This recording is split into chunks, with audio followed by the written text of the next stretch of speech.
Section 8-3, areas of regular polygons. Let's get our objectives started, which is just one, which is to calculate the area of regular polygons. So our key concepts and vocabulary, we're going to start here with defining the center of a regular polygon. The center of a regular polygon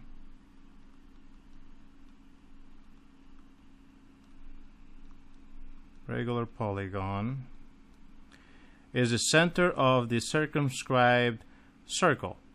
So noticing here we have a circle and we have a polygon inside the circle, circumscribed because each of the vertices of the polygon actually touches the circle. Also the center, which is why it's called circumscribed really, the center is the same center between the polygon and the circle. So there we have that. Then we have the radius. The radius is the distance from the center to a vertex. So again here from the center of our polygon right here to a vertex right over here, we have a radius. Okay? Now we have the apothem. The apothem is the perpendicular distance from the center to a side. So from the central angle, notice we actually have a central angle in reference to the polygon. We have a central angle composed of two radii. So we have one radii here, one radii here, and the apothem actually cuts right in between the two. It's a perpendicular right here. It actually bisects this angle right here. It bisects the central angle, and when it does, it lands on the opposite side right here at a 90-degree angle. That is what makes it an apothem. It's perpendicular distance to the center, from the center to the side of the polygon. All right, let's take a look at an example right now, in which we have example 1, finding angle measures. The figure at the right is a regular pentagon with radii and apothem drawn. Find the measure of each number angle. All right, the first thing that we take a look, we have angle 1. So how do we find angle 1? We don't have anything else to go by to find that angle. So the first thing that we actually need to describe, and I'm just going to write it right up here, and that is that the central angle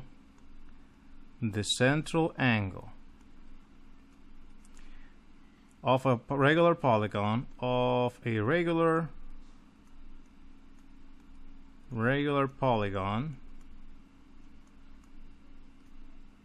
equals 360 divided by n, where n is the number of sides. The number of sides of the polygon.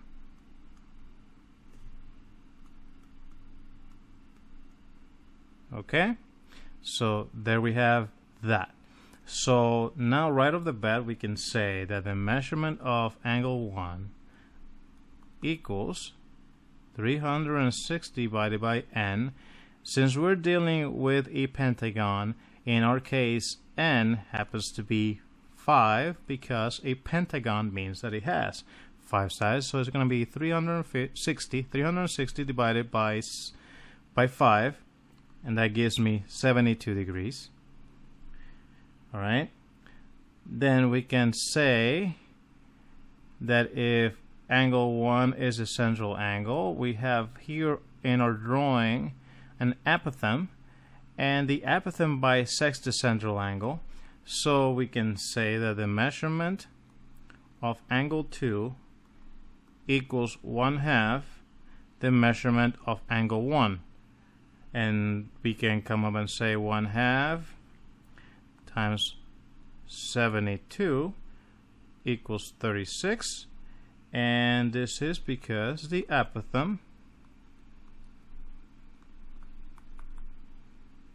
let me actually rewrite that a little bit better. The epithem bisects the central angle.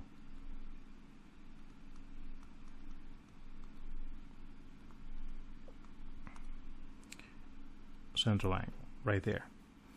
Okay, and then now we need to find the measurement of angle 3, but if you realize on the drawing here, we have a right triangle right here made by the two radii and the epithem right here. So we have one right here, one right triangle, so we can now say that the measurement, or we can actually just write the whole equation down. That's 90 plus 36 plus the measurement of angle 3 equals 180 degrees. And this is because of the triangle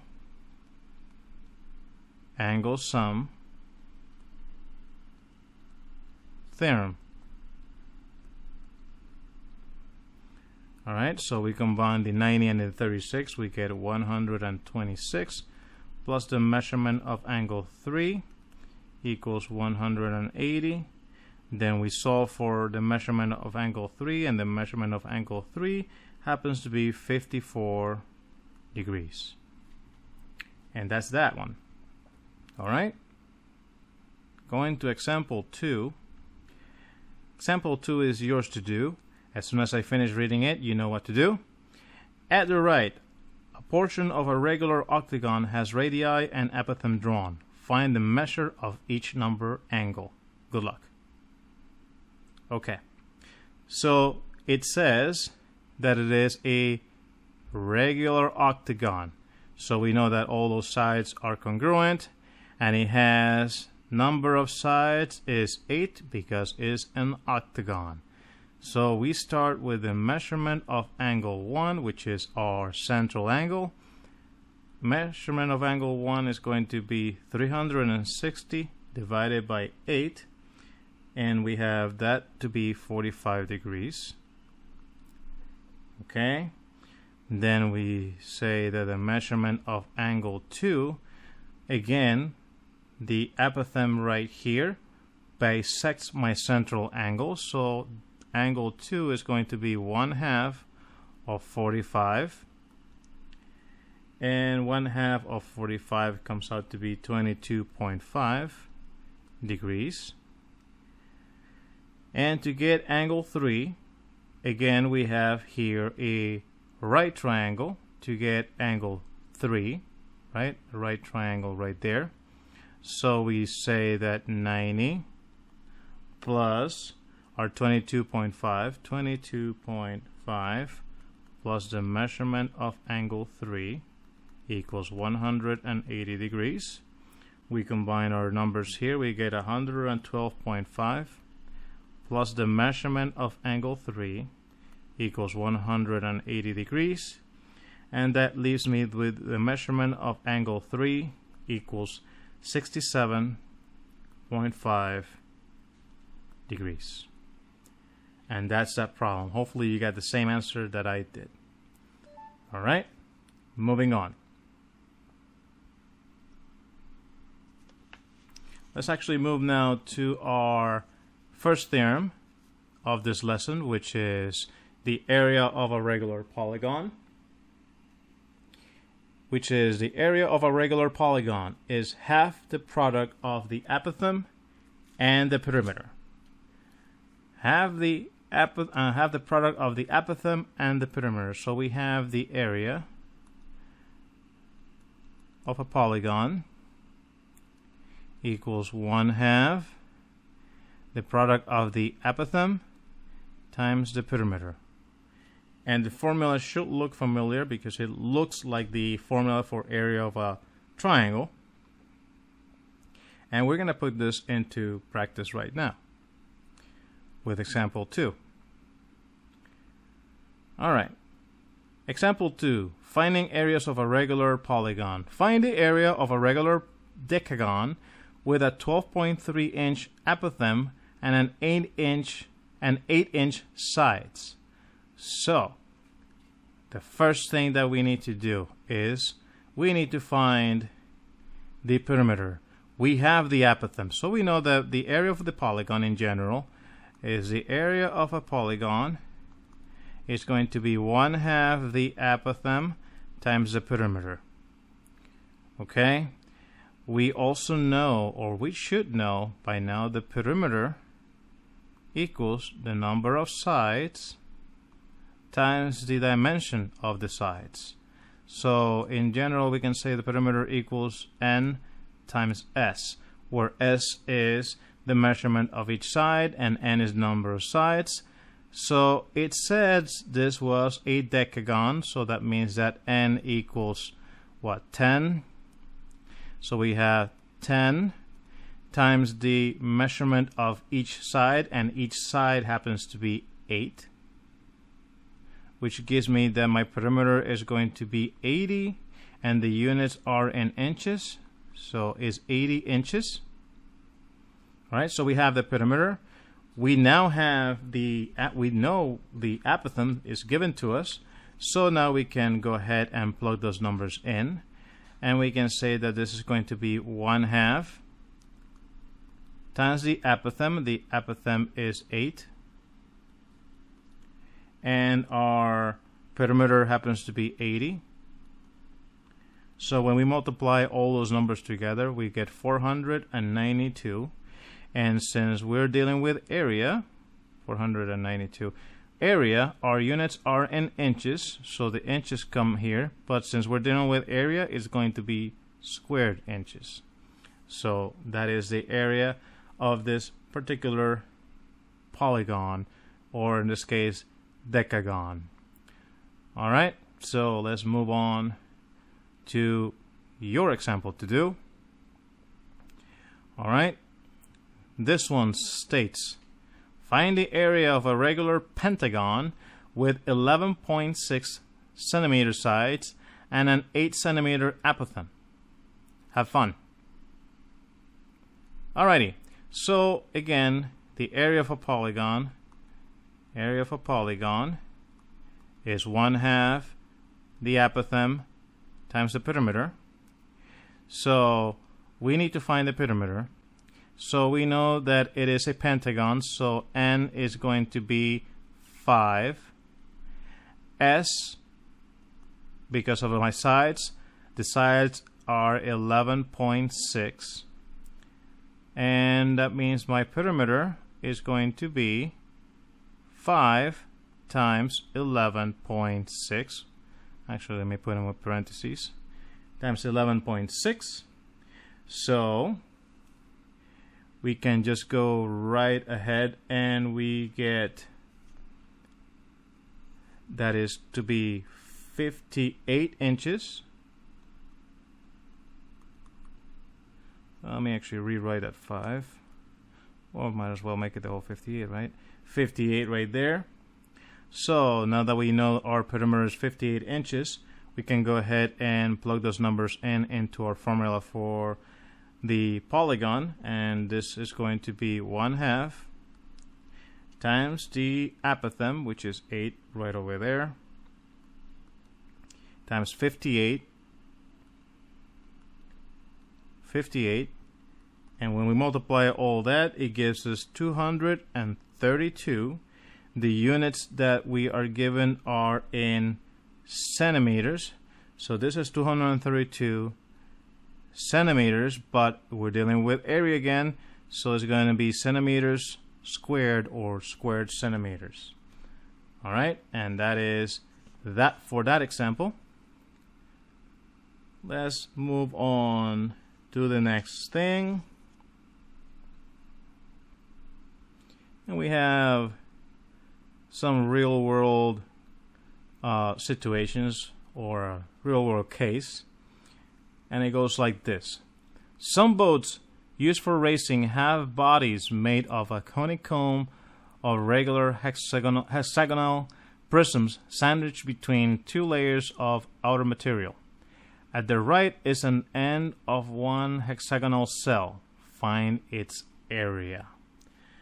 Alright, so we need to find the area of this particular figure, and it's telling me that it is hexagonal. Hexa means that it has 6 sides, so we know that n equals 6. Alright, we also know that s, the measurement of each side, is 10. We know we're dealing with millimeters.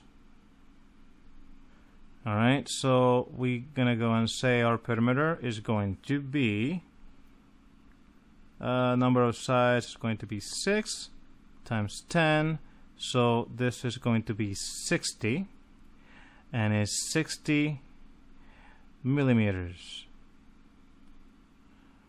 Okay, so that is that for the perimeter. Alright, then we need to know what the apothem is. We need to know what the apothem is, but they don't tell me anything about the radiuses or the radii of this hexagon, but they give me a couple of angles. They tell me that this angle here is 60, right? Because if I were to calculate the central angle, we can actually say that the central angle is 360 divided by n, which is 6, and we get that 60 degrees. That's right over here. We also know that the apothem bisects the central angle, so that's where the 30 comes from. Alright, notice now that all I have is this measure right here, which is 5 millimeters, which is what half of one side is. So we know this is 5. We don't know the apothem. We know this angle right here, so we can actually use some trig. So since we know, here's my reference angle, we know the side opposite, and in reference to the 30-degree angle, the apothem, or A, is my adjacent. The trig function that actually relates the opposite and the adjacent happens to be tangent, because tangent is the opposite divided by the adjacent. Alright, so we can say now that tangent of 30 degrees equals 5, which is opposite. My opposite is 5 over adjacent, which is the A. Right? Now to solve for A, which is what we need, let me actually rewrite that 5 so it looks more like a 5. 5 divided by A. So to solve for A, I can multiply both sides by A, then divide by tangent 30, but one shortcut that I've shown you before is that in a case like this, all we have to do is trade spaces, or trade places if you will, between the A and the tangent 30. So we end up having that A equals 5 divided by tangent 30. And when we actually do the calculation, it gives us that the answer is 8.6603, and that's my apothem. And I'm using 4 significant digits, even though it doesn't say. Does it say? It doesn't say into how accurate do I need to be, but I'm just gonna use 4 significant digits just for calculation purposes. So that's my apothem. Now I have the perimeter and I have the apothem, so I can now use my area formula, which says the area of a polygon equals 1/2 the apothem times the perimeter. We know 1/2. The apothem is going to be 8.6603 times the perimeter, and our perimeter was 60. So when we go ahead and multiply all that, it gives us a number that looks like 259.8076 and a bunch of stuff. But I've actually told you also that if you're not told what to round it or how much to round it for, look at the information that they gave you. All those values are whole numbers. We have 10 millimeters, 5 millimeters, so they are whole numbers. So that means that my area, the area of my polygon, should also be in whole numbers. And when I round this up to the nearest whole number, this comes out to be 260. The units are millimeters, so it's millimeters, but we're dealing with areas, therefore it is squared millimeters. And that's the area of this polygon. All right? Part B is yours to do. It says the side of a regular hexagon is 16 feet. Find the area of the hexagon. Take a look at that one. See if you get the same thing I do. Alright. So it says it is a hexagon. So that means that the number of sides, n, equals 6. Regular hexagon, the side of a regular hexagon, so it's also telling me what S is. S is 16. So we have that. So my perimeter, therefore, is perimeter equals number of sides times S. So I plug those numbers in and I have 6 times 16 equals 96 feet. Alright, now that we have that, so we have here, and I'm just going to make a little triangle here so we can take a look. Alright, here is my apothem, right here, and we know that the central angle, since we're dealing with a regular hexagon, is going to be 360 divided by 6, just like the other one was, and that angle is going to be 60 degrees. So we know that this angle right here is 60 degrees, but the apothem, and I'm just going to label it here A, the apothem bisects it, so this angle is now 30, this angle is 90, right? So we go ahead and solve, and actually we are also told that the regular hexagon, the sides are 16. Since the apothem bisects this side right here, bisects the sides, so instead of being 16, now this length over here is going to be 8 over here and 8 over here. So now that we have that, we can go ahead and use our trig function to go ahead and do this. So we have, again, we're using the tangent. Again, is going to be tangent 30. So we have tangent 30 equals 8 over A.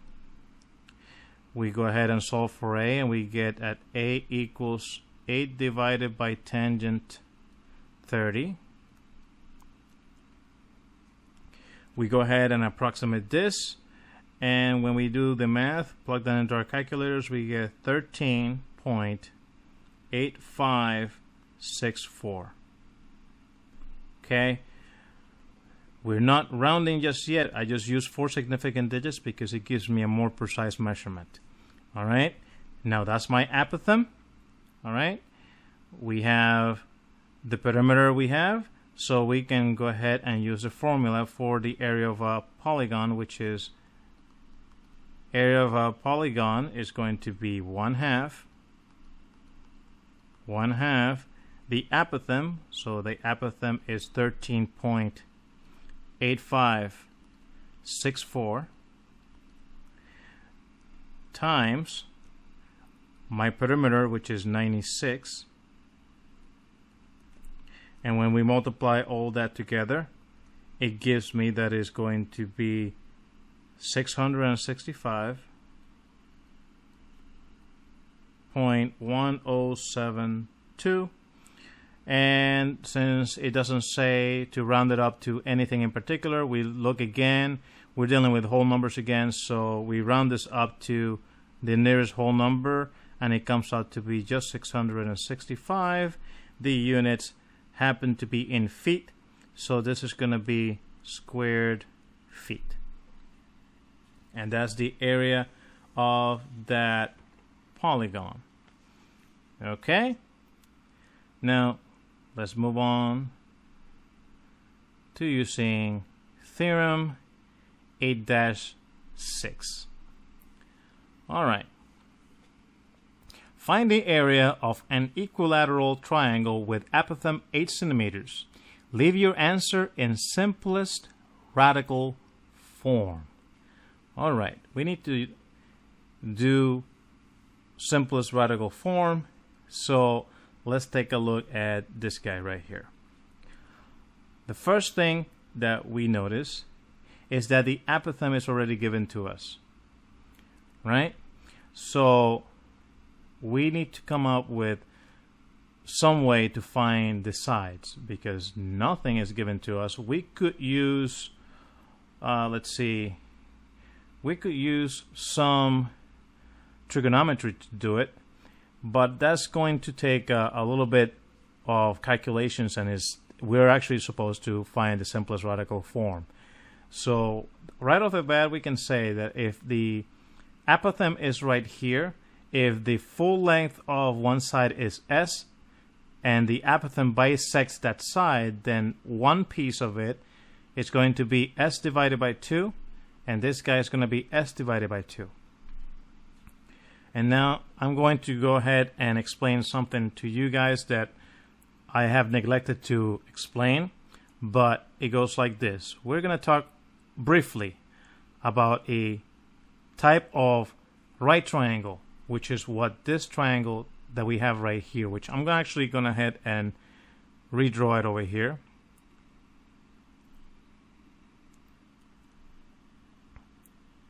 Like so. So we know that one angle is 90. This angle here is 60.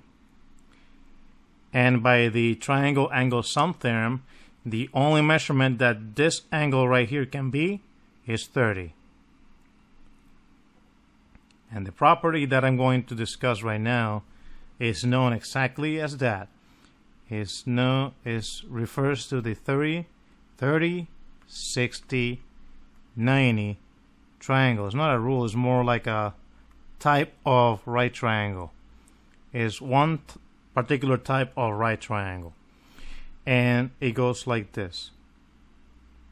If I have a right triangle like so, in which I have 60, 30, 90.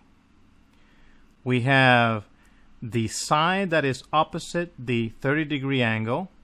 The side opposite the 30-degree angle is known as the shortest leg. Shortest leg. The hypotenuse, still called the hypotenuse.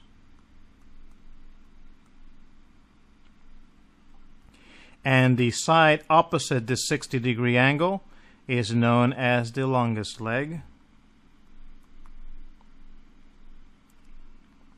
All right? And here are some properties that will help us meet the criteria of leave your answer in simplest radical form. And it goes like this. The hypotenuse, if I were to say that this right here, this shortest leg happened to be 1 unit, let's just call it 1 unit. 1 unit, then my hypotenuse would end up being 2 units. And the longest leg will end up being the square root of 3 units. So, based on this information, and you can actually derive this using the Pythagorean theorem and some trigonometry as well. So, we have the hypotenuse. The hypotenuse equals 2 times the shortest leg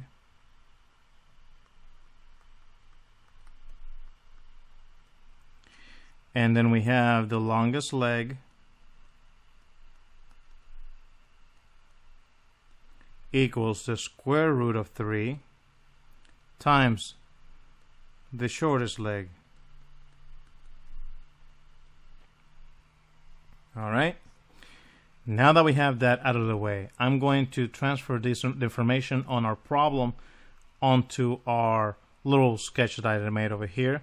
So this length right here is now s divided by 2. And this length over here is 8. Okay, so now we go ahead and say that s divided by 2, right? S divided by 2 equals the shortest leg, and the shortest leg in this case, right? This angle right here is 30. So our shortest leg is 8, the side opposite the 30-degree angle right here. So it's going to be 8 times the square root of 3. Right? So we have right here, it says the longest leg equals the square root of 3 times the shortest leg. So we have the longest leg, we know that's s divided by 2. We know the square root of 3, and we already know the shortest leg is to be 8. We just plug those in into this relationship. That's where we got that. S divided by 2 equals 8 times the square root of 3 came from this relationship right here.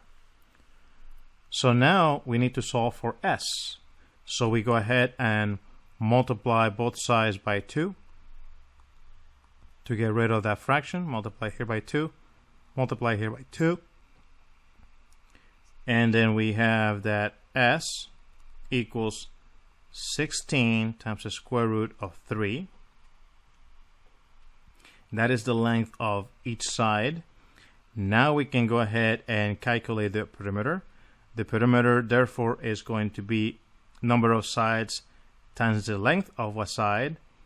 We know that the number of sides, this happens to be an equilateral triangle. Therefore, my number of sides is 3. So it's going to be 3 times, and that is going to be 16 times the square root of 3,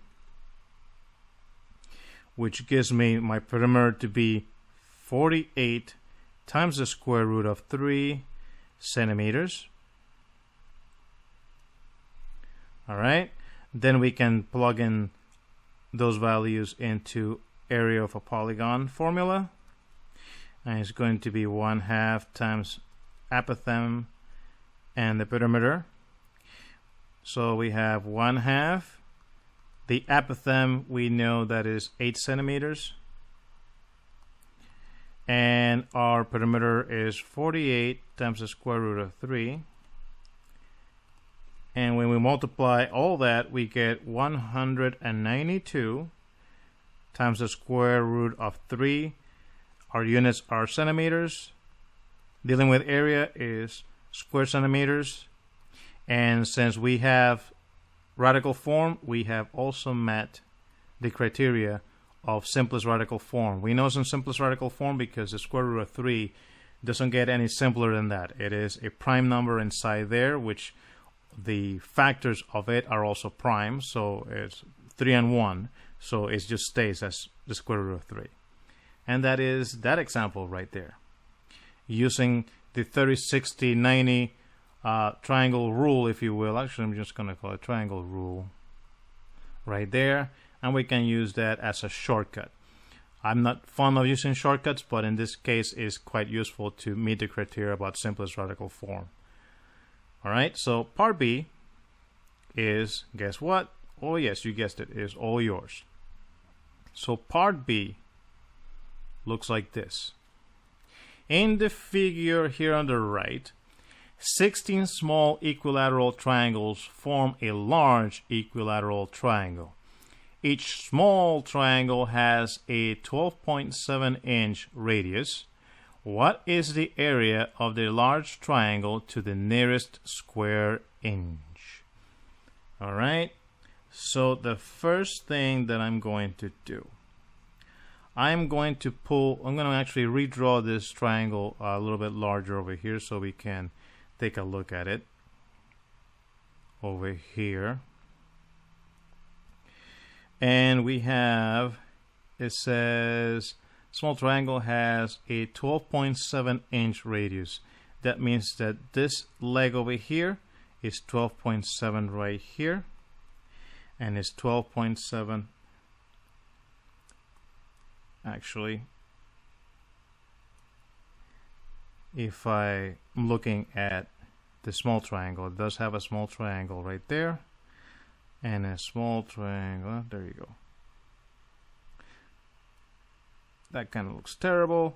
Let me see if I can make it better. It looks somewhat better.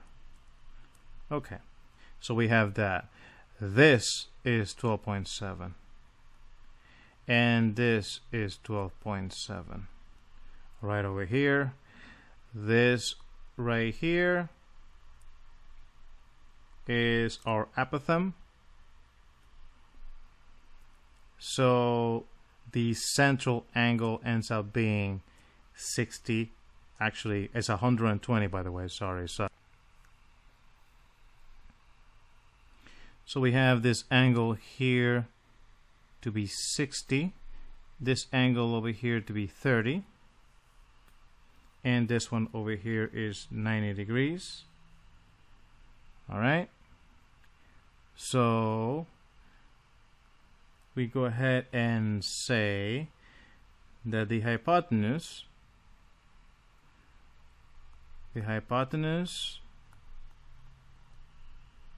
equals 2 times the shortest leg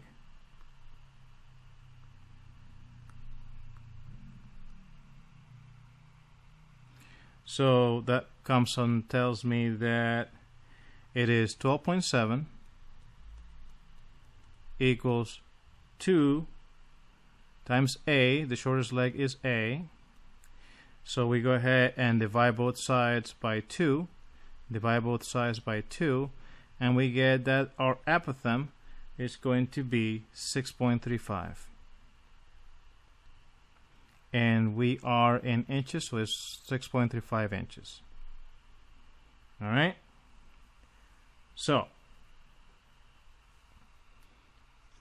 we need to know that this side over here, so each has a side, well, not a radius, but this side over here is going to be S divided by 2 because we don't know what that side is. S divided by 2 over here.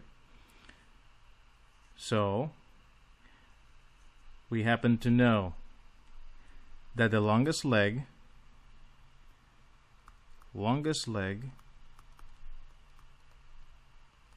equals the square root of 3 times the shortest leg. The shortest leg. So that is going to be S divided by 2, the square root of 3 times the shortest leg, and the shortest leg ends up being the apothem, so we have 6.35 times the square root of 3. We multiply both sides by 2 to get rid of that fraction. And that tells me that S equals 12.7 times the square root of 3. So we have that. Then we know that the perimeter is number of sides times the measurement of each side. So we have is going to be 3 because it's a triangle. And the measurement of our numbers here, so we're going to say it is 12.7 square roots of 3. And when we multiply that together, let me actually make that 3 look like a 3. It looks terrible. When we multiply that together, we get this perimeter to be 38.1 square roots of 3. And we're dealing in inches, so that is our perimeter. So now that we have that, We have our perimeter, we have the apothem that we need, so we can go ahead and find the area of the polygon. And we're talking about the area of one of these. Okay, so we have the area of a polygon equals 1/2 the apothem times the perimeter. So we have 1/2 times the apothem, which is 6.35, times our perimeter, which is 38.1 square roots of 3. All right, we go ahead and multiply all those numbers and we get 209.52186. It does it say to the nearest square inch? To the nearest square inch. Well, that is the area of just one of these triangles. How many there are? There are 16 of them. So I need to take this beautiful number here and multiply it times 16. So I'm going to call that area total. Area total equals 16 times my 209.52186, and that comes out to be 3,352.3497. And when I round that to the nearest square inch, that tells me that it is approximately 3,352, and it is inches or square inches. And that is our answer right there. 3,352 square inches for the area of the whole triangle as there is. Alright, that is the end of this one lesson. Hopefully it was helpful to you. If you have any questions, please feel free to send me an email or contact me on Teams, and I'll be more than happy to help you out. Until then, you guys stay safe, and it will be until next time. Have a good one.